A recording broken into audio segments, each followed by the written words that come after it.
ಈ ವಿಡಿಯೋನಲ್ಲಿ ನಾವು ನಿಮಗೆ ಕರ್ನಾಟಕ ಸ್ಟೇಟ್ ಬರ್ತ್ ಸರ್ಟಿಫಿಕೇಟ್ಗೆ ಹೇಗೆ ಡೌನ್ಲೋಡ್ ಮಾಡೋದು ಅಂತ ತಿಳಿಸ್ಕೊಡ್ತೇವೆ.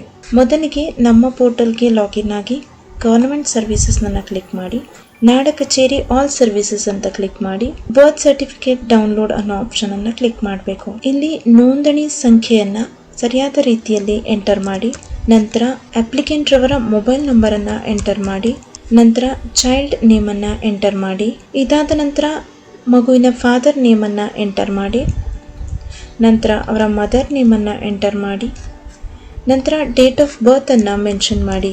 ಇದೆಲ್ಲ ಆದ ನಂತರ ಸ್ಟೇಟ್ ನೇಮ್ ಅನ್ನ ಎಂಟರ್ ಮಾಡಿ, ನಂತರ ಸಬ್ಮಿಟ್ ಫಾರ್ಮ್ ಅಂತ ಕ್ಲಿಕ್ ಮಾಡಿ. ಇಲ್ಲಿ ಪ್ರೊಸೀಡ್ ವಿತ್ ಪೇಮೆಂಟ್ಸ್ ವಾಲೆಟ್ ಅಂತ ಕ್ಲಿಕ್ ಮಾಡಿ. ಇಲ್ಲಿ ನಿಮಗೆ ವಿದಿನ್ 24 ಆಫ್ ವರ್ಕಿಂಗ್ ಅವರ್ಸ್ ನಲ್ಲಿ ನಿಮ್ಮ ಅಪ್ಲಿಕೇಶನ್ ಪ್ರೋಸೆಸ್ ಆಗಿ ಸರ್ಟಿಫಿಕೇಟ್ ಡೌನ್ಲೋಡ್ಗೆ ರೆಡಿ ಇರುತ್ತೆ.